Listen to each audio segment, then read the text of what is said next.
So all cancers are genetic. Cancers are due to a genetic process that happens in a cell that allows that cell to grow uncontrollably into a cancerous cell or a tumor.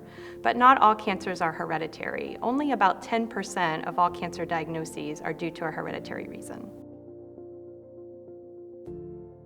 The more common types of cancers that can be hereditary include cancers such as breast cancer, colorectal cancer, pancreatic cancer, some prostate cancers, and stomach cancers.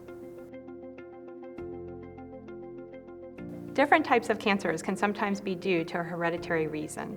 Cancers such as breast, pancreatic, colorectal, prostate, or sometimes even stomach cancers can be due to a hereditary reason.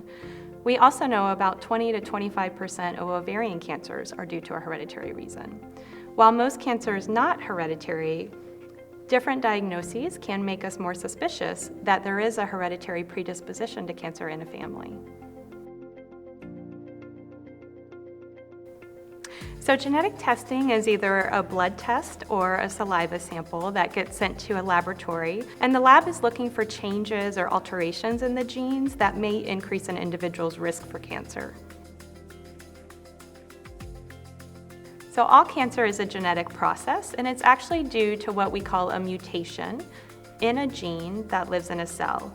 And that mutation, although sometimes can be inherited, most of the time it's not. That mutation is typically acquired either through environmental exposures or sometimes just a sporadic process. But that mutation allows the gene in the cell to grow uncontrollably into a cancerous cell or a tumor. If you're trying to figure out what genetic test is the best option for you, it's best to speak with a certified genetic counselor. Genetic counselors are trained professionals who can speak with you regarding your personal and family history and address your concerns. They also are trained professionals, and based on their risk assessment can determine whether genetic testing is right for you and what test would be the best test for you. Genetic counselors can also help coordinate that testing, and most importantly, can interpret those results for you and your family members so that you can use those results in an actionable way. So if you have an abnormal genetic test result for hereditary cancer, it does not mean that you would automatically develop cancer, but it does mean that your risk is at a higher risk when we compare your risk to the population. That's really important because if we know there's a higher risk, we actually want to do something about that. There are different screening measures, different surgical interventions that individuals can take to help reduce that risk or help screen for cancer earlier, better, and more often than what's typically offered in the population. Many individuals worry whether abnormal genetic test results affect insurance, and it's a very valid question. However, there is a federal law that actually protects individuals from health insurance and employment discrimination based on genetic test results. In addition, there are many state laws that already exist that also protect individuals. However, currently there are no laws regarding life insurance, long-term care, or disability in place that protect individuals, and so we would recommend an individual speak with a genetic professional, such as a certified genetic counselor, so that they can learn about the nuances of insurance, and that genetic counselor can discuss with that individual how to take some proactive measures to prevent any type of potential discrimination, whether real or not. So the BRCA1 and the BRCA2 are two different genes that both men and women have. Every man and woman in the population has both genes. Those two genes are really important in helping prevent cancer, so they help control cells and regulate cell growth. Sometimes an individual can inherit from either their mother or their father what we call a mutation or a change in that gene.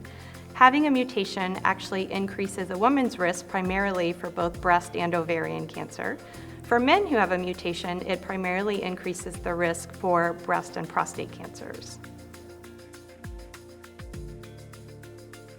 If an individual tests positive for either a BRCA1 or a BRCA2 gene mutation, we would recommend that that individual speak with a genetic professional, such as a certified genetic counselor. There are different proactive measures that individuals can take if they have a mutation to help reduce the risk for cancer. Those two genes actually do increase an individual's risk for cancer over their lifetime. For women, it increases the risk for breast and ovarian cancers primarily. For men, it increases the risk for breast and prostate cancer. And there are different preventative measures, sometimes different screening options, or sometimes surgical interventions that individuals can actually take to help reduce that risk. We would recommend an individual speak with a genetic professional, not only to learn about those proactive measures, but also to help get connected with various specialists who can help them take those proactive measures. Lynch syndrome is a hereditary condition that primarily increases an individual's risk for GI cancers such as colorectal and stomach cancer. It primarily increases a woman's risk for reproductive cancers such as ovarian, uterine, and endometrial cancers.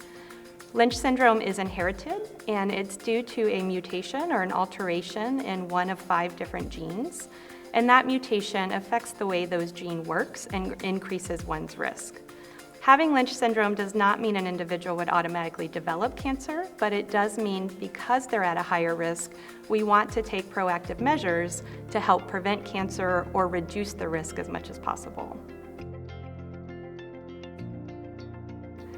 When we think about genetic testing for cancer, there's actually 2 different types of genetic testing.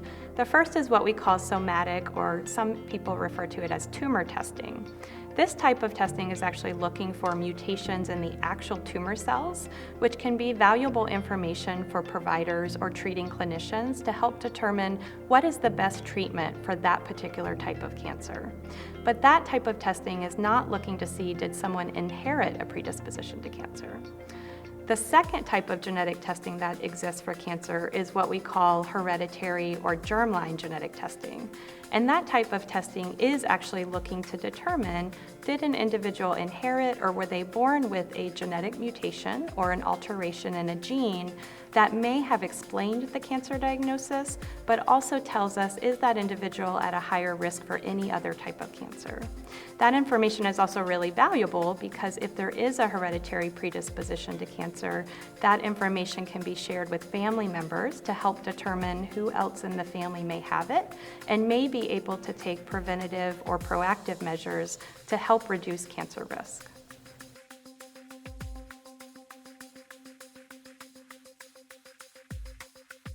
If you've already had cancer or have already been checked for it, it's still important to speak to a genetic expert. About 10% of cancers are actually due to a hereditary predisposition.